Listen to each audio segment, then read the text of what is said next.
Assalamualaikum warahmatullahi wabarakatuh. Waalaikumsalam warahmatullahi wabarakatuh. Ketemu lagi di Ubum. Ustadz bertanya. Ini berkali-kali itu kita suka sering kepleset Ustadz. Seharusnya umat bertanya, Ustadz menjawab. Kalau Ustadz bertanya, umat menjawab. Aneh langsung minggir Ustadz. Gitu. Iya, aneh ya kan siapa nanya tukang bakso di mana kan boleh. Depan. Cepet jawabannya. Kalau gitu bisa cepet Ustadz. Ustadz, ada pertanyaan juga nih dari Ikhwan nih Ustadz. Tidak dipungkiri ketika kita melakukan amaliyah atau riadoh zikir, itu ada beberapa memang ya yang mengalami pengalaman spiritual. Nah sebenarnya bagaimana bijaknya dan seharusnya kita saat mengalami pengalaman spiritual itu Ustadz? Tapi model pengalaman spiritualnya kayak gimana dulu nih? Kan spiritual banyak. Orang gini, tadinya malas ibadah jadi rajin ibadah juga pengalaman spiritual. Ini mungkin ketika zikir melihat ada yang dapat sifatnya muka syafah seperti itu. Yang sifatnya kasyaf itu, Iya, muka syafah ya. seperti itu. Karena spiritual tadi kan banyak kan? Banyak. Dari mulus ibadah, terus itu juga bagus orang tuh. malah bagus gitu kan, dibercerita harus jadi gini, semacam testimoni juga motivasi buat yang lain. Ya. Nah ini kalau yang ditanyakan lebih kepada pengalaman spiritual ketika melakukan amaliyah zikir. Mengalami kegaiban gitu ya. Betul. Emang gak bisa dipungkiri ya ketika kita mengamalkan zikir, yang namanya zikir itu kan juga satu membuat kita niatnya takarub kepada Allah, membuat kita semakin dekat kepada Allah. Selain semakin dekat juga ada istilah juga dengan kita banyak berzikir itu kita akan membuka hijab antara kita dengan Allah. Walaupun tidak satu pun yang bisa menghijab Allah dalam Al-Hikam ya. Tapi hijab itu artinya kita yang dihijab. Sehingga kita tidak bisa musyahadah menyaksikan Allah. Maka ketika kemudian semakin dia berzikir, ya kemudian juga hijab-hijabnya semakin tipis antara dia dengan Allah, maka dia akan masuk ke alam-alam ruhaniyah. Ya kalau dalam surah Al-Asrar kan memang ada 4 lapis alam kan? Alam, mulki, malakut, jabarut, lahut. Nah itu standarnya kan begitu perjalanan spiritual. Tapi di alam mulki itu sendiri ternyata ada berbagai dimensi. Gitu. Yang sebenarnya masih di alam mulki, dia belum masuk ke alam malakut. Cuma beda ibarat TV, kotakannya sama, beda channel kan beda tampilannya tuh. Kita misalnya channel sampai 1 nih nonton bola, channel 2 bola juga, sinetron. Liga Italia, channel 2 Liga Inggris gitu ya. Emang kita bola semua. Itu emang karena penggemar bola. Tapi intinya kan tayangannya beda. Betul. Itu kan dalam kotakan yang sama. Iya. Ada kalanya orang itu sebenarnya masih di alam mulki. Tapi tadi karena misalnya sudah semakin tipis batas hijabnya ya, walaupun dia belum beranjak ke alam malakut nih ya, di alam mulki saja dia bisa masuk ke wilayah-wilayah alam-alam gaib nih, dimensi yang berbeda. Itu misalnya alam jin dan sebagainya, itu bukan alam di alam malakut, bukan. Masih di mulki. Di alam mulki, hanya beda dimensi. Nah terkait dengan pengalaman goibiyah yang dalam tasawuf itu ada yang memang terlarang, itu ketika pengalaman-pengalaman tadi yang semakin dia menuju ke arah mendekat kepada Allah yang menyentuhkan derajat. Yang misalnya tadi mulki, malakut, jabarut, lahut, yang semakin dia mendekat. Makomat ya. Ya menunjukkan makom ketinggian seseorang lah, spiritualitas orang gitu ya. Kalau dalam maklumat Pangersabah ini di buku ini ada maklumatnya nomor tidak bernomor ketika itu baru tahun 82. Pangersabah ini 21 April 1982, belum ada nomor maklumatnya. Tapi di poin ke-6 memang Pangersabah mengatakan bila ada kebetulan mendapatkan inkisyaful qalbi atau terbuka hati, hal ini jangan diberitahukan kepada orang lain tapi cukup dirasakan sendiri sehingga makin mantap. Nah ini yang dimaksud oleh Pangersabah adalah pengalaman spiritual yang sifatnya adalah tadi perjalanan yang orang menembus lapisan alam mulki, malakut, jabarut, lahut. Jadi bukan pengalaman-pengalaman, kan ada juga terkadang orang tadi ya mengalami pengalaman yang sifatnya dia masih di alam mulki, tapi kemudian dia seperti seolah-olah pindah dimensi. Masuk ke alam jin. Nah, walaupun hal ini juga termasuk juga jangan juga. Apakah itu disebut perbatasan? Apakah itu disebut perbatasan? Bukan juga. Ya gimana ya, susah dibahasakannya ya. Intinya adalah pada ruang yang sama, tapi mungkin kalau pada rumah yang sama mungkin pada kamar yang berbeda lah. Gitu ya istilahnya. Nah, Pengalaman-pengalaman yang tadi yang misalnya kita tetap ke alam jin dan sebagainya itu memang sekali lagi tidak menunjukkan derajat martabat seseorang. Karena ada kalanya orang yang tidak belajar saja, misalnya anak-anak indigo gitu ya, orang yang terlahir dengan kelebihan, punya kemampuan di atas indera yang 5 sebutnya kan, punya kemampuan indera ke-6 ya, karena kemampuan di atas indera yang 5 ya, punya sixth sense gitu. Ada kalanya walaupun tidak memiliki derajat spiritual tertentu, tapi dia juga bisa nyebrang, bisa melintas ke dimensi tersebut. Nah, ada Iwan yang memang juga ketika dia berzikir mendapatkan gangguan godaan setan, gangguan jin nih. Ya. Nah, kemudian, ini tidak termasuk yang kalau misal dia menceritakan itu dalam rangka kesombongan, hanya gini, menunjukkan sebuah keyakinan yang mantap, menunjukkan memotivasi Iwan nih. Ketika kemarin dia sedang berzikir, ada gangguan nih, jin nih, gitu dan sebagainya. Ini bukan termasuk yang dimaksud oleh maklumat.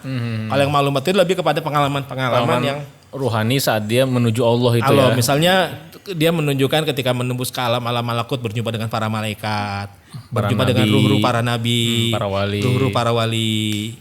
Yang ketika dia mengungkapkan itu dikhawatirkan, pasti ada rasa sedikit pengen cerita menunjukkan, nih gue ada di makom ini loh. Padahal itu aurat ya. Dan itu auratnya gak boleh sama sekali.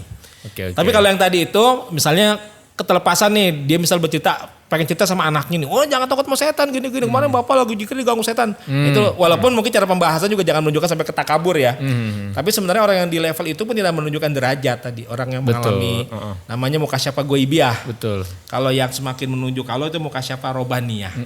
Jadi yang terlarang sama sekali itu adalah yang ketika orang itu menceritakan pengalaman-pengalaman mukasyafah robaniyah. Iya. Lebih kepada rahasia, mulai mengarah ke rahasia ketuhanan ya. Itu yang Pak Sabah menyebutnya inkisyaful qalbi. Jadi jika mengalami inkisyaful qalbi, jangan pernah diceritakan. Inkisyaful qalbi. Jadi jangan pernah diceritakan. Karena takutnya juga nanti akan membuat dirinya malah jadi ujubnya muncul. Betul. Rasa sombongnya atau disalahpahami ya. Ketika seseorang itu membocorkan rahasia Allah, rahasia Tuhan, dia gak akan dipercaya, diberikan amanah lagi, maka pengalaman akan stuck, dia akan gak mendapatkan lagi. Dipikir udah nyampe. Begitu kan. Dan Allah juga tidak akan memberikan lagi orang-orang yang misal diberikan rahasia untuk dirinya, tapi malah dibocorkan kepada yang lainnya. Itu godaan berat juga tuh ya, riadoh itu tuh. Makanya kan termasuk segala sesuatu kan ada kewenangannya, ada batasannya ya. Termasuk juga jangan sampai nanti terbiasa membuka hal-hal yang sifatnya hanya buat dirinya sendiri. Takutnya nanti seperti halnya Siti Jenar mengalami ke fase itu. Betul. Yang pengalaman batin itu harusnya disimpan untuk dirinya. Dalam kolbu. Dan tetaplah itu di wilayah batin, wilayah hakikat. Karena ketika ke wilayah zohir, ke wilayah lisan, maka ada konsekuensi hukum. Betul. Buktinya kan Siti Jenar konsekuensinya ya harus dipenggal. Betul.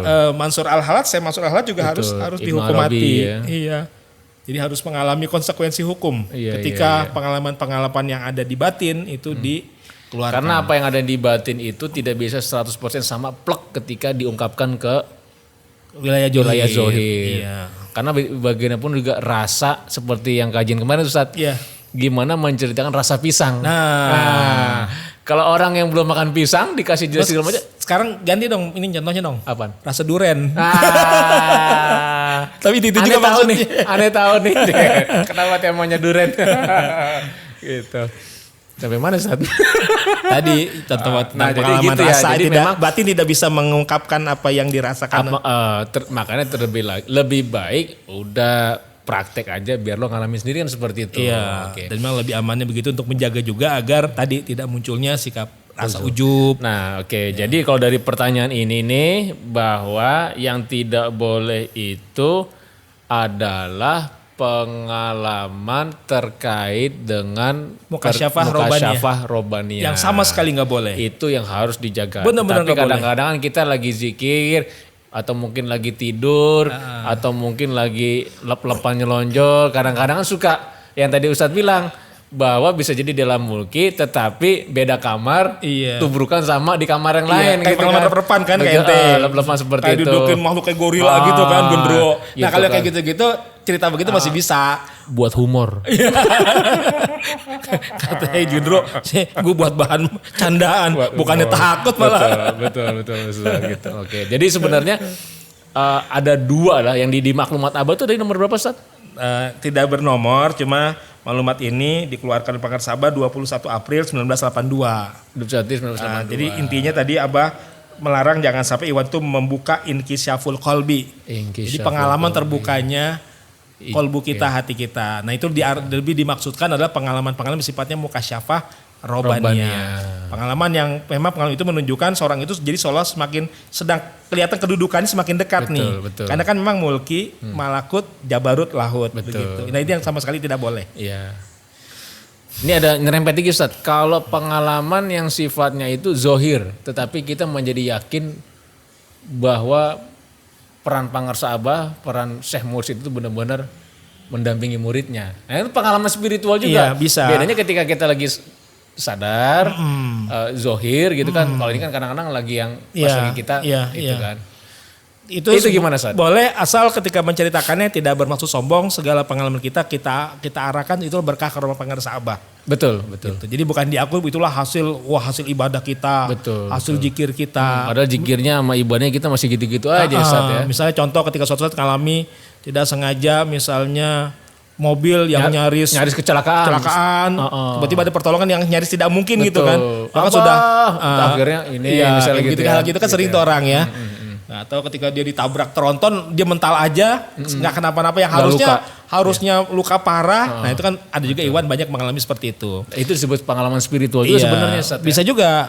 Yang penting ketika dia menceritakannya nggak menunjukkan gue dong lihat kulit gue lebih keras daripada besi, nggak ada kesombongan lah. Nah, ketika bercerita nggak menunjukkan dia sudah punya amalan tertentu yang membuat dia tidak mempan. Tapi ketika berceritanya itu, alhamdulillah dengan berkah rumah pangarsa Abah. Nah, jadi yang didahulukan itu adalah berkah rumah guru, bukan alhamdulillah ini gua nih.